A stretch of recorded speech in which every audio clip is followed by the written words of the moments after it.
ਦੋਸਤੀ ਦਾ ਜਿਹੜਾ ਇੱਕ ਬੰਧਨ ਬਣਿਆ ਸੀ, ਇੱਕ ਰਿਸ਼ਤਾ ਬਣਿਆ ਸੀ, ਉਹ ਅੱਜ ਤੱਕ ਬੇਮਿਸਾਲ ਹੈ।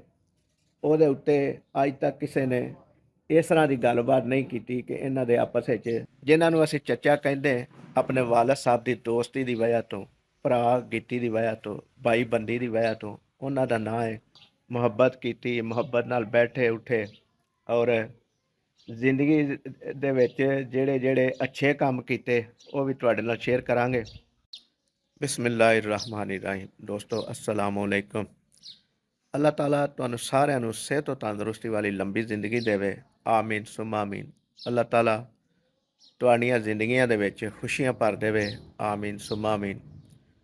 ਦੋਸਤੋ, ਕੱਲ 27 ਅਪ੍ਰੈਲ ਸੀ ਜਿਹੜਾ ਗੁਜ਼ਰ ਗਿਆ ਕੱਲ, ਤੇ ਉਸ ਦਿਨ ਸਾਡੇ ਇੱਕ ਬੜੇ ਹੀ ਪਿਆਰੇ ਦਾ ਵਿਸਾਲ ਹੋਇਆ।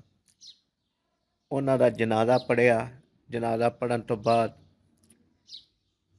ਫੈਮਿਲੀ ਮੈਂਬਰਾਂ ਦੇ ਰਿਕਤ ਆਮੇਜ਼ ਮਨਾਜ਼ਰ ਵੀ ਦੇਖਣ ਨੂੰ ਮਿਲੇ, ਔਰ ਅਸੀਂ ਖੁਦ ਵੀ ਬੜੇ ਅਫਸੁਰਦਾ ਹੋਏ, ਗਮਨਾਕ ਹੋਏ। ਕਿਸ ਵਜ੍ਹਾ ਤੋਂ ਹੋਏ ਉਹ ਅੱਗੇ ਚੱਲ ਕੇ ਤੁਹਾਨੂੰ ਦੱਸਦੇ ਹਾਂ। ਸਾਡਾ ਉਹਨਾਂ ਨਾਲ ਰਿਸ਼ਤਾ ਕੀ ਸੀ, ਤਲਕ ਕੀ ਸੀ, ਉਹ ਵੀ ਤੁਹਾਡੇ ਨਾਲ ਸ਼ੇਅਰ ਕਰਾਂਗੇ। ਇਸ ਤੋਂ ਪਹਿਲਾਂ ਤੁਹਾਡੇ ਅੱਗੇ ਗੁਜ਼ਾਰਿਸ਼ ਹੈ ਕਿ ਸਾਡੇ ਚੈਨਲ ਨੂੰ ਅਗਰ ਸਬਸਕ੍ਰਾਈਬ ਨਹੀਂ ਕੀਤਾ ਤਾਂ ਸਬਸਕ੍ਰਾਈਬ ਕਰ ਲਵੋ, ਔਰ ਘੰਟੀ ਦੇ ਬਟਨ ਨੂੰ ਵੀ ਦਬਾ ਦਿਓ ਤਾਂ ਕਿ ਸਾਡੀ ਹਰ ਨਵੀਂ ਆਉਣ ਵਾਲੀ ਵੀਡੀਓ ਦਾ ਨੋਟੀਫਿਕੇਸ਼ਨ ਤੁਹਾਡੇ ਦੋਸਤਾਂ ਤੱਕ ਪਹੁੰਚ ਸਕੇ, ਔਰ ਸਾਡੀਆਂ ਮਜ਼ੀਦ ਵੀਡੀਓ ਤੁਸੀਂ ਦੇਖ ਸਕੋ, ਔਰ ਉਹਨਾਂ ਤੋਂ ਸਬਕ ਅਮੋਜ਼ ਜਿਹੜੀਆਂ ਵੀਡੀਓ ਨੇ ਉਹਨਾਂ ਦੇ ਵਿੱਚੋਂ ਸਬਕ ਵੀ ਹਾਸਲ ਕਰ ਸਕੋ। ਔਰ ਸਾਡੇ ਕੋਲੋਂ ਕਿਸੇ ਜਗ੍ਹਾ 'ਤੇ ਕੋਈ ਗਲਤੀ ਹੋਈ ਹੋਵੇ, ਲਫ਼ਜ਼ ਗਲਤ ਬੋਲਿਆ ਗਿਆ ਹੋਵੇ, ਤੇ ਉਹਦੇ ਵਾਸਤੇ ਅਸੀਂ ਤੁਹਾਡੇ ਕੋਲੋਂ ਮਾਜ਼ਰਤ ਚਾਹੁੰਦੇ ਹਾਂ।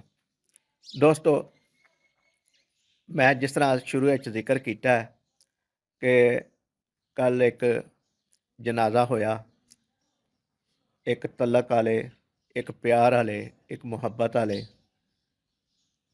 ਸ਼ਖਸ ਦੇ ਨਾਲ ਸਾਡਾ ਕੀ ਤਲਕ ਸੀ, ਕੀ ਪਿਆਰ ਸੀ, ਕੀ ਮੁਹੱਬਤ ਸੀ, ਔਰ ਕਿਹੜਾ ਵਾਸਤਾ ਸੀ।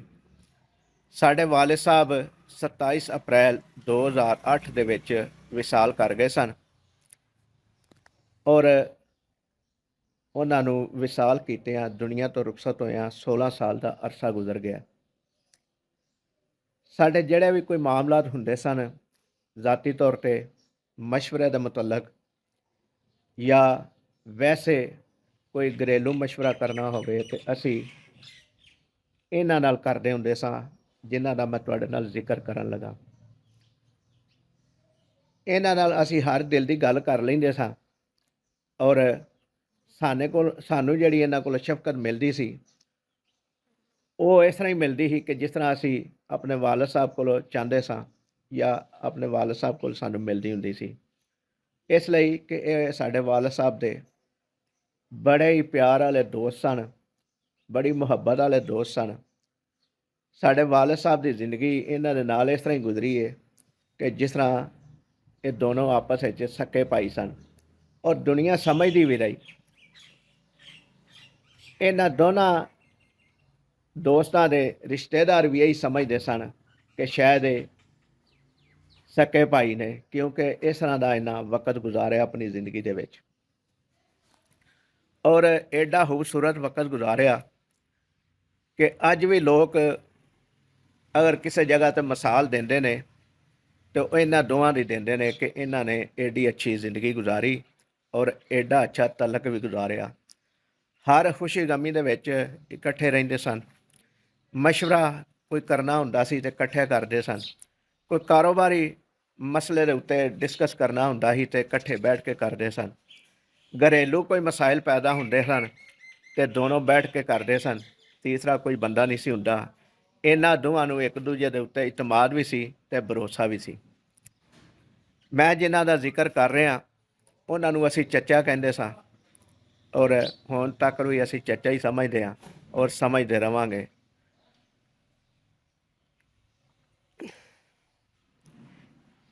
ਜਿਨ੍ਹਾਂ ਨੂੰ ਅਸੀਂ ਚੱਚਾ ਕਹਿੰਦੇ ਆਪਣੇ ਵਾਲਦ ਸਾਹਿਬ ਦੀ ਦੋਸਤੀ ਦੀ ਵਜ੍ਹਾ ਤੋਂ, ਭਰਾ ਗਿੱਤੀ ਦੀ ਵਜ੍ਹਾ ਤੋਂ, ਭਾਈ ਬੰਦੀ ਦੀ ਵਜ੍ਹਾ ਤੋਂ। ਉਹਨਾਂ ਦਾ ਨਾਂ ਹੈ ਹਾਜੀ ਮੀਆਂ ਮੁਹੰਮਦ ਸ਼ਫੀ ਅੰਸਾਰੀ, ਜਿਨ੍ਹਾਂ ਦਾ ਕੱਲ੍ਹ ਇੰਤਕਾਲ ਹੋਇਆ, ਜਿਹੜੇ ਕੱਲ੍ਹ ਦੁਨੀਆ ਤੋਂ ਰੁਖਸਤ ਹੋਏ ਨੇ। ਉਹਨਾਂ ਦੀਆਂ ਮੁਹੱਬਤਾਂ, ਉਹਨਾਂ ਦੀਆਂ ਗੱਲਾਂ ਸਾਰੀ ਜ਼ਿੰਦਗੀ ਸਾਨੂੰ ਯਾਦ ਰਹਿਣਗੀਆਂ, ਕਿਉਂਕਿ ਸਾਡੇ ਨਾਲ ਉਹਨਾਂ ਦਾ ਵਰਤਾਓ ਹੀ ਇਸ ਤਰ੍ਹਾਂ ਦਾ ਸੀ। ਸਾਡੇ ਨਾਲ ਮਿਲਣ ਗਿਲਣ ਔਰ ਸਾਡੇ ਵਾਲਦ ਸਾਹਿਬ ਦਾ ਉਹਨਾਂ ਨਾਲ, ਉਹਨਾਂ ਦੀ ਔਲਾਦ ਦੇ ਨਾਲ ਵਰਤਾਓ ਇਸ ਤਰ੍ਹਾਂ ਹੀ ਸੀ ਕਿ ਉਹਨਾਂ ਦੀ ਔਲਾਦ ਵੀ ਜਿਹੜੀ, ਉਹ ਵੀ ਸਾਡੇ ਵਾਲਦ ਸਾਹਿਬ ਨੂੰ ਚਾਚਾ ਹੀ ਸਮਝਦੇ ਹਨ। ਹਾਲਾਂਕਿ ਮੀਆਂ ਮੁਹੰਮਦ ਸ਼ਫੀ ਅੰਸਾਰੀ ਸਾਹਿਬ ਦੇ ਸਮੇਤ 8 ਭਾਈ ਸਨ, ਔਰ ਇੰਨਾ ਤਲਕ ਉਹਨਾਂ ਦਾ ਆਪਸ ਵਿੱਚ ਗੂੜਾ ਸ਼ਾਇਦ ਨਹੀਂ ਸੀ ਜਿੰਨਾ ਸਾਡੇ ਵਾਲਦ ਸਾਹਿਬ ਦੇ ਨਾਲ ਸੀ, ਕਿਉਂਕਿ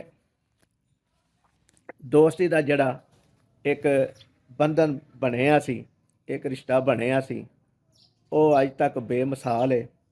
ਉਹਦੇ ਉੱਤੇ ਅੱਜ ਤੱਕ ਕਿਸੇ ਨੇ ਇਸ ਤਰ੍ਹਾਂ ਦੀ ਗੱਲਬਾਤ ਨਹੀਂ ਕੀਤੀ ਕਿ ਇਹਨਾਂ ਦੇ ਆਪਸ ਵਿੱਚ ਮਫਾਦਾਰ ਸਨ, ਜਾਂ ਕੋਈ ਹੋਰ ਵੀ ਬੰਦਾ ਦੁਨੀਆਦਾਰੀ ਦੇ ਹਿਸਾਬ ਨਾਲ ਕੋਈ ਗੱਲ ਕਰਦਾ ਹੈ ਤੇ ਅੱਜ ਤੱਕ ਕਿਸੇ ਨਹੀਂ ਕੀਤੀ। ਸਾਰੇ ਦੋਸਤੀ ਦੀ ਮਿਸਾਲ ਹੀ ਦਿੰਦੇ ਨੇ, ਭਾਈ ਬੰਦੀ ਦੀ ਮਿਸਾਲ ਹੀ ਦਿੰਦੇ ਨੇ।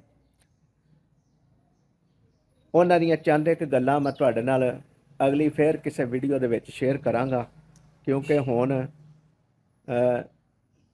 ਵਕਤ ਇੰਨਾ ਹੋ ਗਿਆ ਕਿ ਵੀਡੀਓ ਵੀ ਜ਼ਿਆਦਾ ਲੈਂਥੀ ਹੋ ਜਾਏਗੀ। ਅਗਰ ਮੈਂ ਗੱਲਾਂ ਕਰਨੀਆਂ ਸ਼ੁਰੂ ਕਰਾਂਗਾ ਤੇ ਬੜੀ ਜ਼ਿਆਦਾ ਲੰਬੀ ਵੀਡੀਓ ਹੋ ਜਾਏਗੀ, ਔਰ ਮੁਮਕਿਨ ਹੈ ਕਿ ਕੁਝ ਦੋਸਤ ਵੱਡੀ ਵੀਡੀਓ ਵੇਖ ਕੇ, ਵੱਡੀ ਸੁਣ ਕੇ ਜ਼ਿਆਦਾ ਟਾਈਮ ਦੇਖ ਕੇ ਵੀਡੀਓ ਦੇਖਦੇ ਨਹੀਂ, ਔਰ ਜਿਹੜੀ ਸਾਡਾ ਮਕਸਦ ਮਾਲੂਮਾਤ ਫਰਾਹਮ ਕਰਨਾ ਤੁਹਾਡੇ ਤੱਕ, ਉਹ ਉਸ ਮਾਲੂਮਾਤ ਤੋਂ ਮਹਿਰੂਮ ਰਹਿ ਜਾਂਦੇ ਨੇ।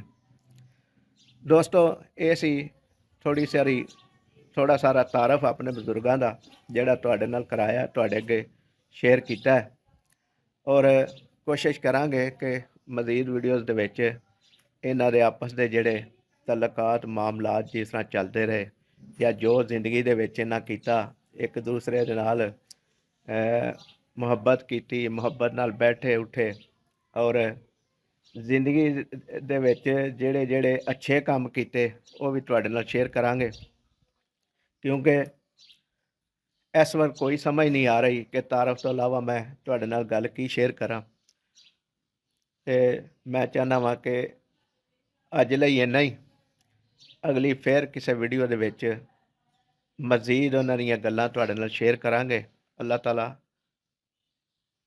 ਤੁਹਾਨੂੰ ਸੁਹੀ ਰੱਖੇ, ਔਰ ਤੁਹਾਡੇ ਅੱਗੇ ਇੱਕ ਗੁਜ਼ਾਰਿਸ਼ ਹੈ ਕਿ ਸਾਡੇ ਬਜ਼ੁਰਗਾਂ ਨੂੰ ਦੁਆਵਾਂ 'ਚ ਯਾਦ ਰੱਖਿਆ ਜੇ, ਕਿਉਂਕਿ ਤੁਹਾਡੀਆਂ ਦੁਆਵਾਂ ਦੀ ਇਸ ਵਕਤ ਜ਼ਰੂਰਤ ਹੈ।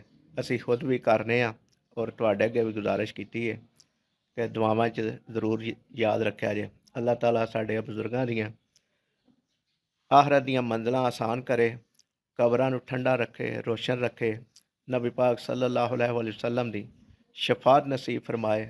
ਆਮੀਨ ਸੁਮਾ ਆਮੀਨ। ਜਿਉਂਦੇ ਰਹੋ, ਵਸਦੇ ਰਹੋ। ਅੱਲਾ ਨਿਗਹਿਬਾਨ।